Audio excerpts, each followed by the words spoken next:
ঘিউ এই সৰু বটলটো এবটল লৈছোঁ। পিঠা এই চামুচখনে এচামুচ লৈছোঁ।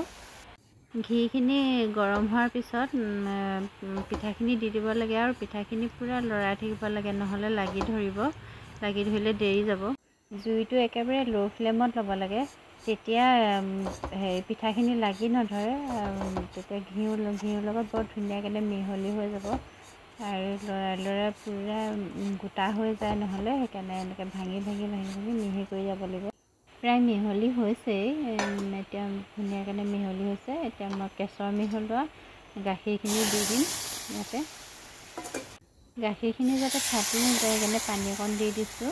সেইখিনি দিয়াৰ পিছত এনেকৈ গোটা গোটা হৈ যাব। আকৌ প্ৰথমত যেনেকৈ মিহি কৰিছিলোঁ তেনেকৈ ঘঁহি পূৰা মিহি।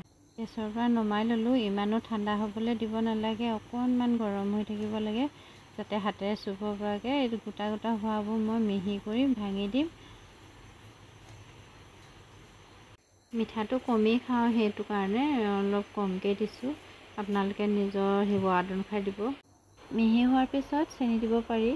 চেনিখিনি মিহলাই হৈ গৈছে। এতিয়া মই লাডু বনাম মোদকৰ আকাৰত, আৰু এইটো মই কেমেৰাটো এখন হাতে ধৰি আছোঁ, সেইটো কাৰণে মই বনাব পৰা নাই, কিন্তু মই দুখন হাত লগাই মেলি ধুনীয়াকৈ বনাম। আৰু ইমানো পাৰফেক্ট নহয়গৈ মোদকটো, কিন্তু মেচিনৰ হাতেৰে কৰিছোঁ যে সেইটো কাৰণে অকণমান।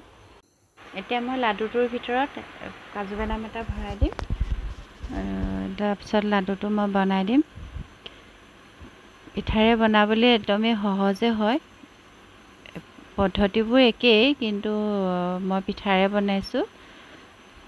ধন্যবাদ। এনেদৰে বনাই চাব আপোনালোকে। মোৰ লাডুকেইটা হৈ গ'ল। এইকেইটা মই হাতেৰে বনাইছোঁ, একো মেচিন এনেকুৱা ব্যৱহাৰ কৰা নাই। দুখন হাত লগাই মেলি এনেদৰে বনাইছোঁ।